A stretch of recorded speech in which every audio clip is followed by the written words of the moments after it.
देशभक्त, जागरूक, समझदार, सक्रिय नहीं तो हिंदू नहीं। और स्वाभिमानी होने के साथ साथ हिंदुओं का सक्रिय होना अनिवार्य है। यही हिंदू सक्रिय नहीं है तो उसका कोई महत्व नहीं है। आज पूरी दुनिया हिंदुत्व को जानने समझने लगी है।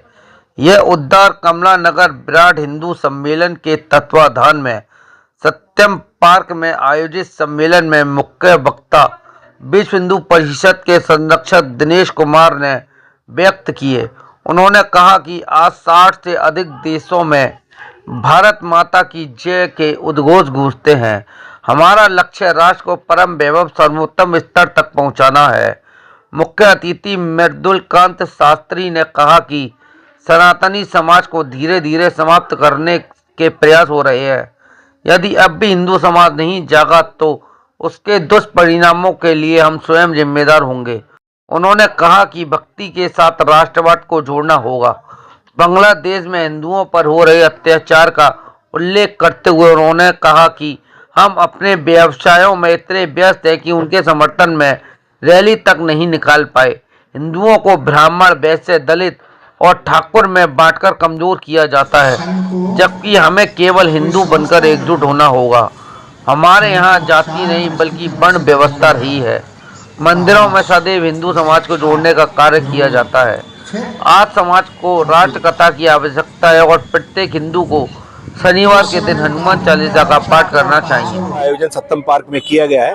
हम सब देख रहे हैं कितनी बड़ी संख्या में खाली ये ABCDEF ये 6 ब्लॉकों का और कावेरी के ही बंधु यहाँ आए हैं और सब ने बढ़ चढ़ करके हिस्सा लिया है।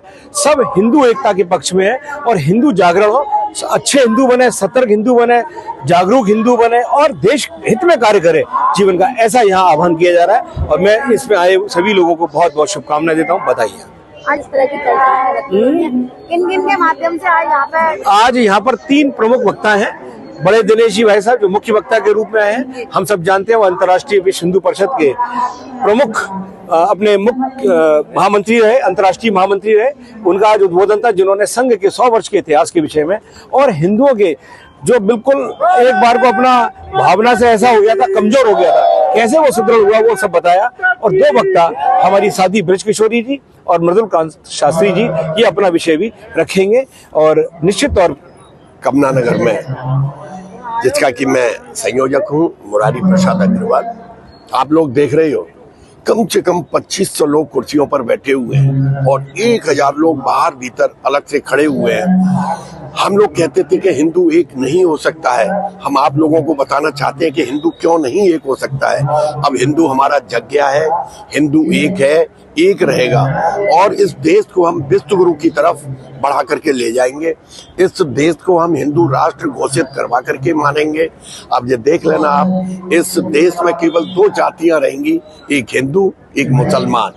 क्योंकि जो बाहर के आता था ये आकर के हम लोगों को अलग अलग उसमें बांट देते हैं, तो वो अब नहीं चलेगा। क्योंकि हिंदू समझ चुका है कि ये लोग हमको बरगला रहे हैं। अब हम एक हैं, हमारी 2 जाति हैं, एक हिंदू और एक मुसलमान। हमारे देश में हिंदुओं का राष्ट्र है ये हिंदुस्तान और इसको हम हिंदू राष्ट्र घोषित करवा करके ही रहेंगे।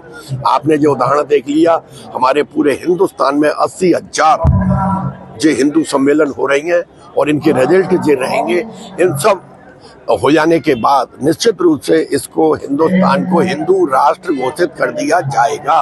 जय हिंद, जय भारत। आप हिंदू एकता की बात करते हैं, वही सरकार अभी UGC बिल लाई है जिसमें जनरल कास्ट और OBC के बीच काफी तकरार दिख रही है, उसके बारे में क्या कहेंगे? देखिए, वो उनकी नीतियां हैं कि जो नीचे वाले हैं वो ऊपर आए। हम सब एक हैं, तो गवर्नमेंट अपना काम कर रही है और वो सही कर रही है, लेकिन हम हिंदू एक है। हमारा क्वेश्चन है हिंदू का, जो नीचे हैं हमारे हिंदू या नीचे तबके के हैं या उनको असहाय कह लो, गरीब कह लो, उनको ऊपर लाने का काम कर रही है। कोई बुरा काम नहीं कर रही है, क्योंकि जब हम हिंदू सब एक रहेंगे, एक समान खाएंगे, एक समान पिएंगे, तो निश्चित रूप से ये विश्व